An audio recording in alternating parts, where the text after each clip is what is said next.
Hello दोस्तों, आपका हमारे यूट्यूब चैनल स्टार एजुकेशन में स्वागत है। दोस्तों, आज हम आपके लिए डीएलएड सेकेंड सेमेस्टर साइंस का चैप्टर 3 लेकर आए हैं। फर्स्ट और सेकंड की वीडियो हमने डाल दी है, तो दोस्तों आप प्लेलिस्ट में जाके देख सकते हैं। तो दोस्तों, यदि आप चैनल पर नए हैं तो चैनल को सब्सक्राइब कर लें और बेल आइकन की घंटी को प्रेस कर लें। तो चलिए दोस्तों, हम देखते हैं डीएलएड सेकेंड सेमेस्टर साइंस का जो तीसरा चैप्टर है उसके बारे में हमें क्या क्या पढ़ना है। तो चलिए दोस्तों, देखते हैं हम आज। इस इकाई के अध्ययन के पश्चात यानी बाद निम्नलिखित बातें स्पष्ट होंगी, यानी कि इसमें क्या क्या पढ़ना है वो चीज़ आपको देखना है।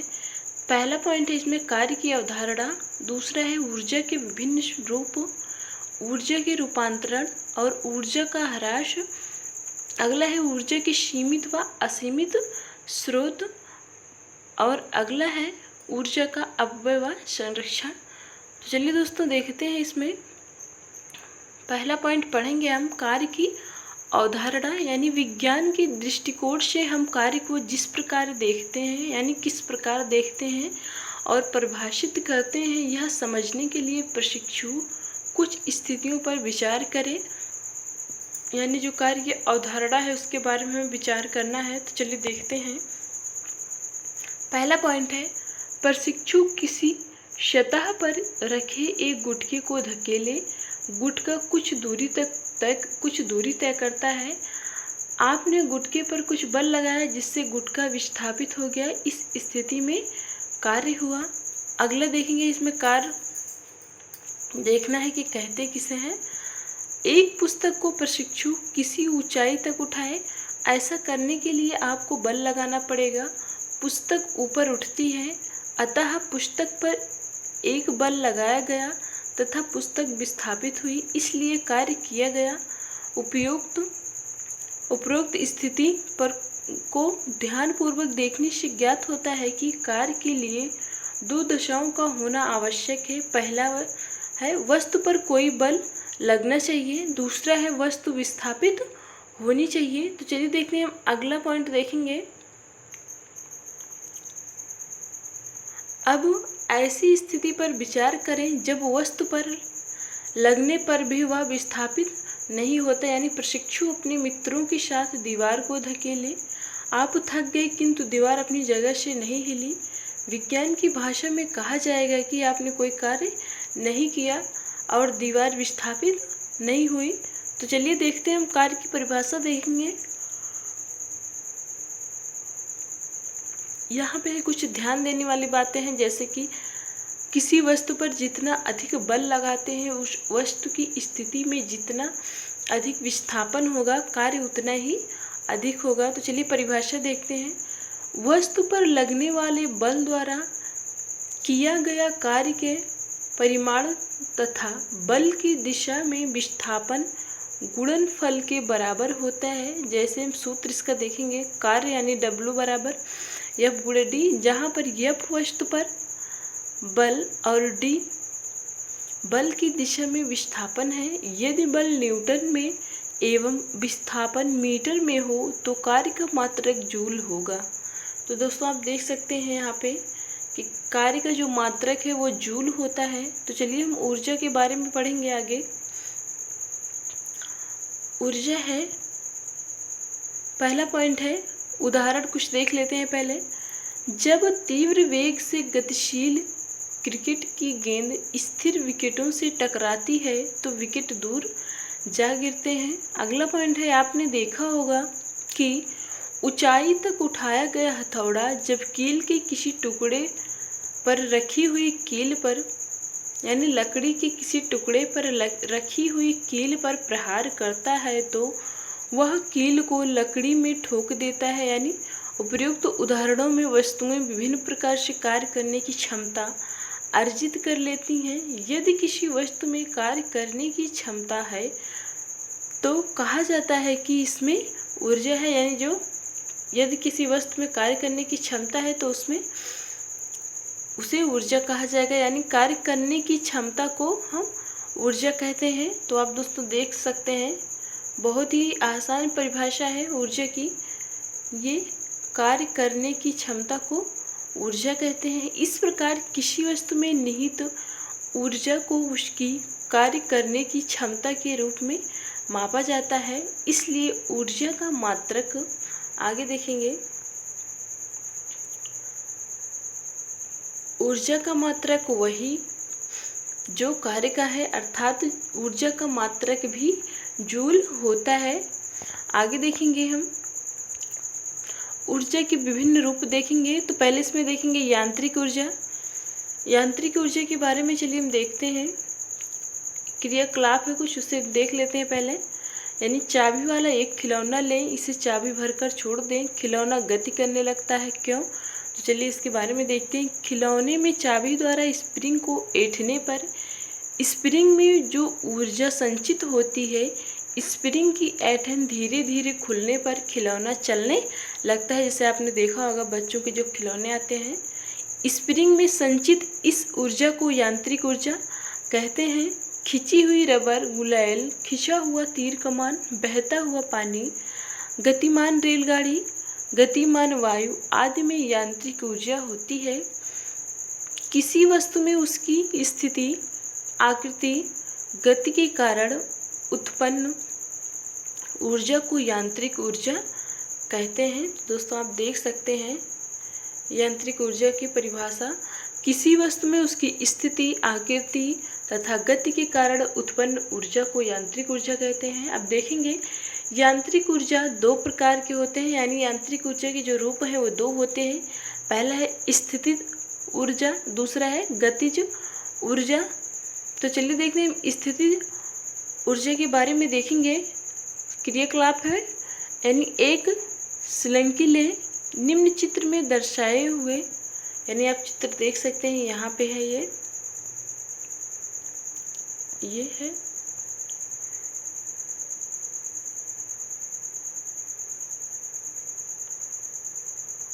ये चित्र है आपका, देख सकते हैं। इसमें चित्र में दर्शाए अनुसार अपने मित्र से एक सिरे को पकड़ने के लिए कहिए, आप दूसरे सिरे को पकड़िए तथा अपने मित्र से दूर चले जाइए।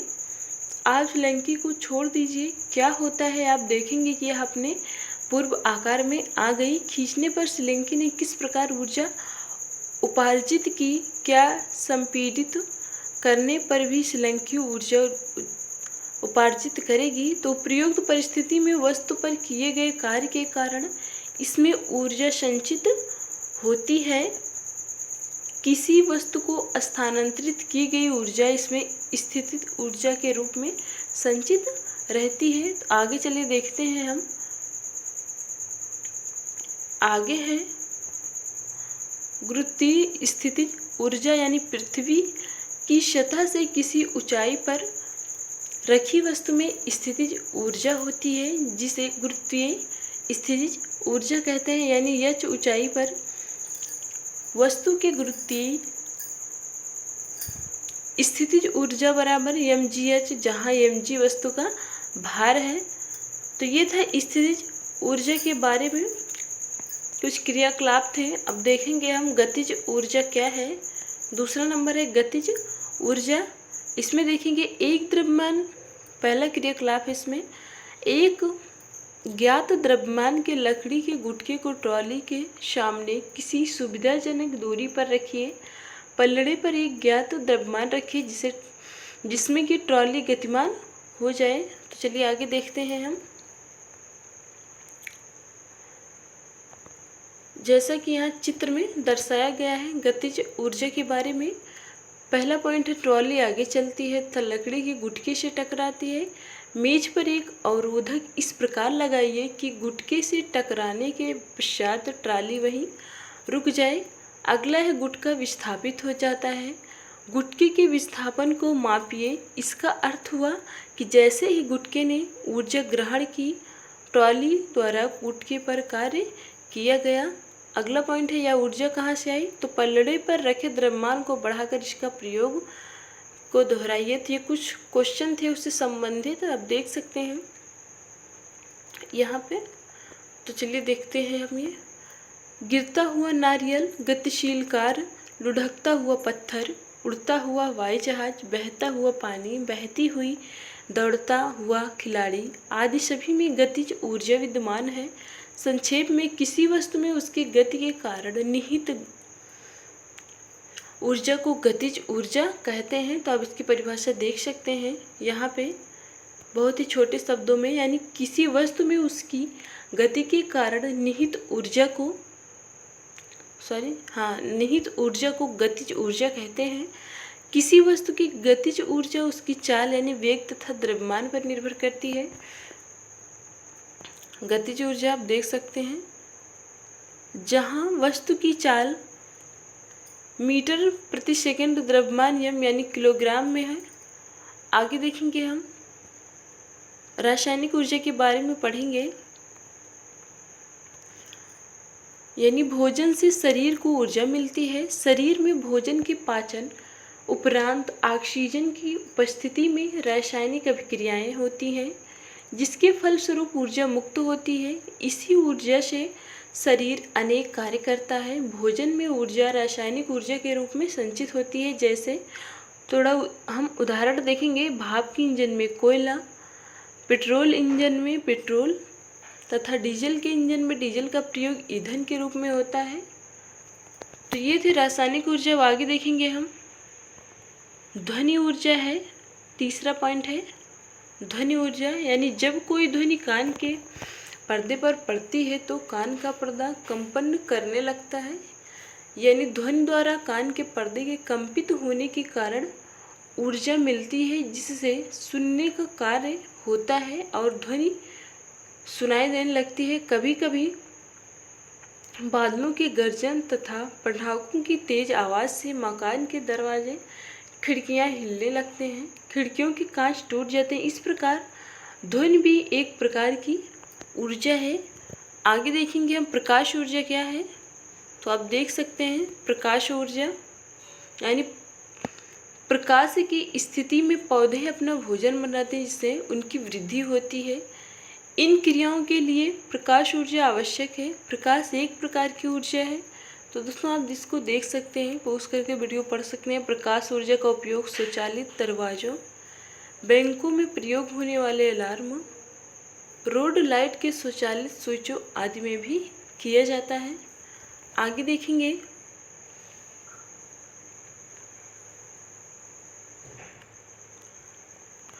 अगला है ऊष्मीय ऊर्जा। तो इसमें एक क्रियाकलाप चलिए देख लेते हैं। पहला पॉइंट है, एक भगोने में पानी लेकर इसे ढक्कन से ढकें, इसे जलते हुए स्टोव पर रखें। उसके बाद कुछ समय बाद देखते हैं कि पानी यानी ढक्कन ऊपर नीचे गति करने लगता है। तो दोस्तों ये क्यों करता है, तो चलिए देखते हैं। पानी के उबलने से भाप बनती है। भाप ढक्कन को धक्का देते हुए बाहर निकालती है, जिससे ढक्कन गति करने लगता है। ऐसा ऊष्मीय ऊर्जा के कारण होता है। तो चलिए कुछ जानकारी है इसे हम देख लेते हैं। यानी जेम्स वाट ने इसी प्रयोग के आधार पर भाप के इंजन का आविष्कार किया था। दोस्तों आपसे पूछा जा सकता है कि भाप के इंजन का आविष्कार किसने किया था, तो वो जेम्स वाट ने किया था। भाप के इंजन द्वारा रेलगाड़ी चलाई जाती है। इस प्रकार ऊष्मा भी एक प्रकार की ऊर्जा है। तो आगे देखेंगे हम विद्युत ऊर्जा है। विद्युत ऊर्जा दोस्तों आपको पता ही होगा, विद्युत यानी पंखे को विद्युत सॉकेट से जोड़कर स्विच ऑन करें तो क्या होता है। तो स्विच ऑन करने पर पंखे के अंदर विद्युत धारा प्रवाहित होती है और पंखा घूमने लगता है। विद्युत धारा के द्वारा कारखानों की मशीनें, रेलगाड़ी का इंजन, आटा व तेल की चक्की आदि चलाई जाती है। अतः विद्युत एक प्रकार की ऊर्जा है। विद्युत धारा में कार्य करने की क्षमता होती है। आगे देखेंगे हम ऊर्जा के रूपांतरण पढ़ेंगे, यानी गतिज ऊर्जा का स्थितिज ऊर्जा में तथा स्थितिज ऊर्जा का गतिज ऊर्जा में रूपांतरण। तो ये चित्र के माध्यम से यहाँ समझाया गया है। तो दोस्तों आप देख सकते हैं, वीडियो को पॉज करके पढ़ सकते हैं। जैसे कि है, लगभग 1 मीटर लंबा ऐंठन रहित मजबूत धागा लें, इसके सिरे पर गोल आकृति का एक पत्थर का टुकड़ा बांधें। चित्र के अनुसार इसे दीवार की खूंटी पर लटकाएं। पत्थर को बिंदु ए तक ले जाकर छोड़ दें। क्या होता है, चलिए इसको हम देख लेते हैं थोड़ा। पत्थर बिंदु बी की ओर गति करने लगता है। पत्थर की चाल बढ़ने लगती है तथा उसकी ऊंचाई मेज के तल के सापेक्ष कम होने लगती है। पत्थर की स्थितिज ऊर्जा गतिज ऊर्जा में बदलने लगती है। बिंदु बी पर संपूर्ण स्थितिज ऊर्जा में परिवर्तन हो जाती है तथा चाल अधिकतम हो जाती है। जब पत्थर बी और सी से यानी सी की ओर गति करता है तब उसकी चाल कम होने के कारण गतिज ऊर्जा कम लगती है। सतह से ऊपर जाने के कारण स्थितिज ऊर्जा बिंदु सी पर पत्थर क्षण भर के लिए ठहरता है। इस समय पत्थर की संपूर्ण गतिज ऊर्जा स्थितिज ऊर्जा के रूप में बदल जाती है। जब पत्थर सी से बी की ओर गति करता है तब स्थितिज ऊर्जा पुनः गतिज ऊर्जा में बदलने लगती है। इस प्रकार स्थितिज ऊर्जा और गतिज ऊर्जा में रूपांतरण होता रहता है। आगे देखेंगे हम यांत्रिक ऊर्जा का रूपांतरण। तो आप देख सकते हैं ये है यांत्रिक ऊर्जा का रूपांतरण, यानी अपने दोनों हथेलियों को आपस में कुछ समय तक रगड़ें। क्या अनुभव होता है? तो दोस्तों ये हथेलियाँ गर्म हो जाती हैं। जैसा कि आपको पता है यदि आप दोनों हथेलियों को रगड़ेंगे तो हथेलियाँ क्या है, गर्म हो जाती हैं। तो ये था यांत्रिक ऊर्जा का रूपांतरण। चलिए आगे देखते हैं हम। अब क्यों गर्म होता है इसकी भी कुछ बातें देख लेते हैं। तो हथेलियों को रगड़ने में यांत्रिक कार्य होता है जो ऊष्मीय ऊर्जा में बदल जाता है। अगला क्रियाकलाप है, आप देख सकते हैं यहाँ पे है, जो कि चित्र के माध्यम से समझाया गया है दोस्तों। तो देख सकते हैं आप, यानी जब विद्युत संयंत्र द्वारा जल की यांत्रिक ऊर्जा विद्युत ऊर्जा के रूप में बदल जाती है तो विद्युत ऊर्जा विद्युत बल्ब द्वारा प्रकाश ऊर्जा के रूप में तथा पंखे द्वारा यांत्रिक ऊर्जा के रूप में बदल जाती है। जैसे चित्र की सहायता से आप देख सकते हैं, यहाँ पे है ये यांत्रिक ऊर्जा को ऊष्मीय ऊर्जा, प्रकाश ऊर्जा, ध्वनि ऊर्जा तथा विद्युत ऊर्जा के रूप में रूपांतरित किया जाता है, यानी किया जा सकता है। तो आगे है विद्युत ऊर्जा का रूपांतरण। दोस्तों आप देख सकते हैं यहाँ पे कुछ क्वेश्चन दिए गए हैं और ऊर्जा के कुछ अन्य रूपांतरण भी दिए गए हैं। जैसा कि है पटाखों को छुड़ाने में रासायनिक ऊर्जा प्रकाश एवं ध्वनि ऊर्जा के रूप में बदल जाती है।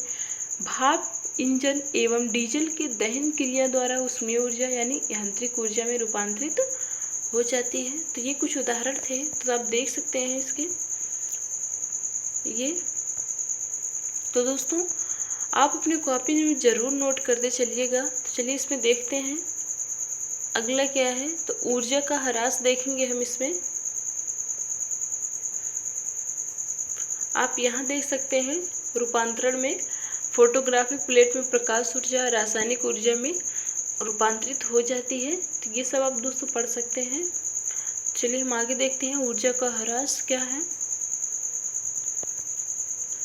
जब एक प्रकार की ऊर्जा का किसी अन्य रूप में रूपांतरण होता है तब ऊर्जा का कुछ भाग ऐसे रूप में बदल जाता है जिसका उस समय उस स्थान पर कोई लाभ नहीं होता। तो उदाहरण के लिए जैसे विद्युत बल्ब में संपूर्ण विद्युत ऊर्जा प्रकाश ऊर्जा के रूप में नहीं बदलती, परंतु कुछ भाग ऊष्मीय ऊर्जा के रूप में बदल जाता है।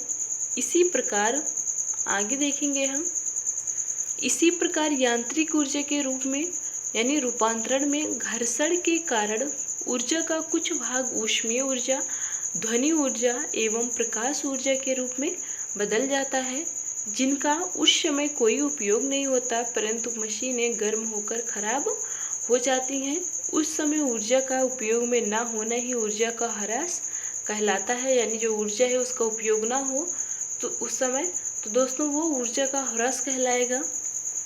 आगे देखेंगे हम,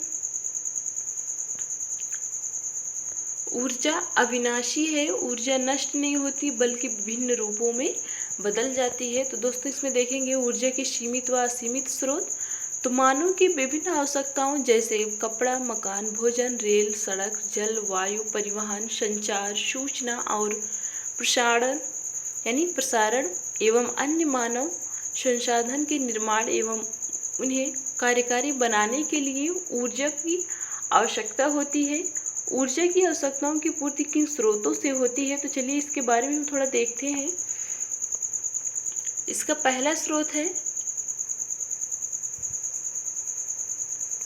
सूर्य है। पहला स्रोत इसका सूर्य है। दूसरा ईंधन है, आगे देखेंगे हम।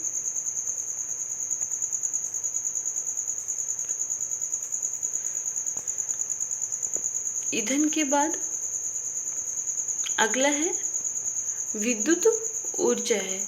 अब देखेंगे आगे, दैनिक जीवन के विभिन्न आवश्यकताओं एवं क्रियाकलापों में ऊर्जा आपूर्ति का प्रमुख स्रोत यानी विद्युत ऊर्जा है। तो इसमें पहला है सीमित जो स्रोत है वो है पहला बायोगैस, उसके बाद है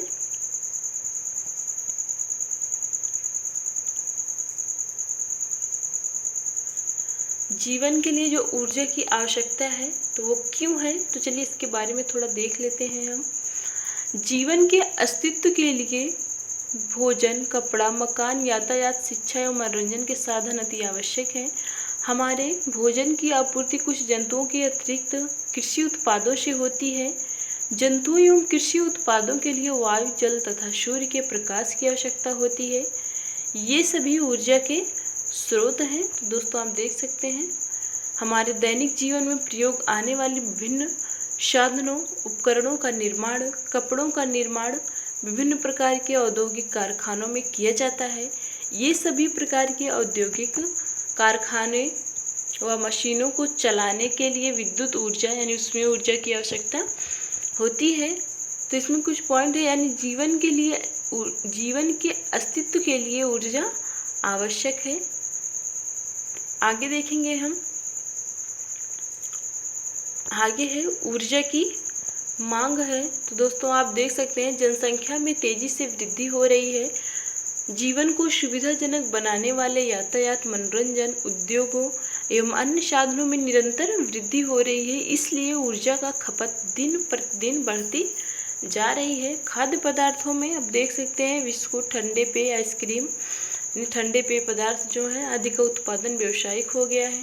इनको बनाने, डिब्बाबंद करने, संग्रह एवं वितरण करने में ऊर्जा का प्रयोग किया जाता है। तो दोस्तों आप देख सकते हैं इसलिए ऊर्जा की मांग बढ़ती जा रही है, यानी जनसंख्या व दैनिक क्रियाकलापों में वृद्धि के फलस्वरूप ऊर्जा की मांग निरंतर बढ़ती जा रही है। यदि ऊर्जा खपत की दर इसी प्रकार बढ़ती रही तो आगे आने वाले वर्षों में ऊर्जा के कारण हमारा जीवन संकटमय हो सकता है, क्योंकि आज ऊर्जा की मांग बहुत ही अत्यधिक है, यानी उसकी वृद्धि बहुत ही ज़्यादा है। चलिए इसमें देखते हैं, आगे है वैकल्पिक ऊर्जा स्रोतों का विकास, यानी परंपरागत ऊर्जा के रूप में कोयला एवं पेट्रोलियम उत्पादों का उपयोग बहुत ही कम मात्रा में किया जा रहा है। तो चलिए इसमें हम देखते हैं कुछ वैकल्पिक ऊर्जा यानी प्राप्त करने की जो युक्तियां हैं। तो इसमें हम यहाँ पे देखेंगे सौर ऊर्जा, गतिमान ऊर्जा, जल, समुद्री ज्वार भाटा, जैव यानी बायोमास वैकल्पिक ऊर्जा के स्रोत हैं। तो इसमें पहला है सोलर कुकर। तो आप देख सकते हैं। तो दोस्तों इस वीडियो को पॉज करके आप पढ़ लीजिएगा, नहीं तो वीडियो बहुत ही लंबी हो जाएगी। चित्र के माध्यम से जो समझाया गया है आप देख सकते हैं, यहाँ पे ये आप पढ़ सकते हैं। चलिए आगे देखते हैं हम।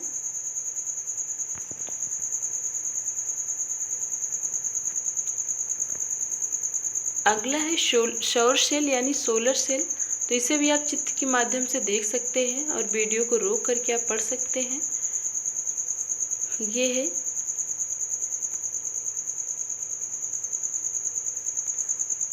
यहाँ पे जैसा कि हाईलाइट किया गया है कि वायु के गतिशील होने से उत्पन्न गतिज ऊर्जा को पवन ऊर्जा कहते हैं। तो यहाँ आप देख सकते हैं चित्र के माध्यम से बताया गया है कि आटा चक्की या जल पंप को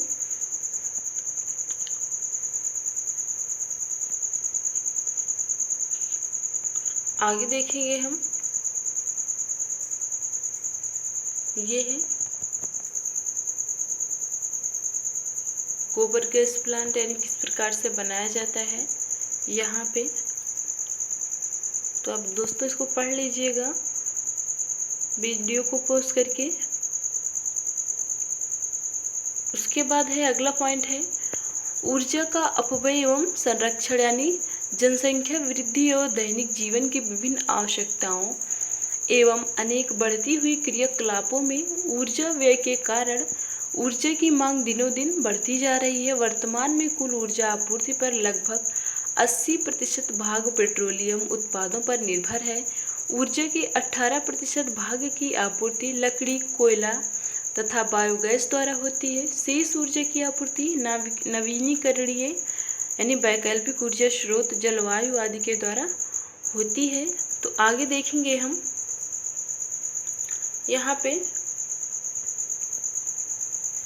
ऊर्जा संकट की भयावह स्थिति के संदर्भ में ऊर्जा का संरक्षण तथा यानी आवश्यक है तथा ऊर्जा के वैकल्पिक स्रोतों पर विकास पर्याप्त बल की आवश्यकता है। इसके लिए हम निम्नलिखित बिंदुओं को देखेंगे, जिसमें पहला पॉइंट है ऊर्जा अपव्यय की रोकथाम और ऊर्जा बचत की उचित आदतों का ज्ञान ऊर्जा बचत में सहायक हो सकता है। यानी हम ऊर्जा को किस प्रकार बचा सकते हैं तो उसके बारे में हम पढ़ेंगे। ऊर्जा संरक्षण के दृष्टिकोण से परंपरागत यानी अनवीनकरणीय ऊर्जा स्रोतों का उपयोग यदा कदा ही करना उपयुक्त होगा।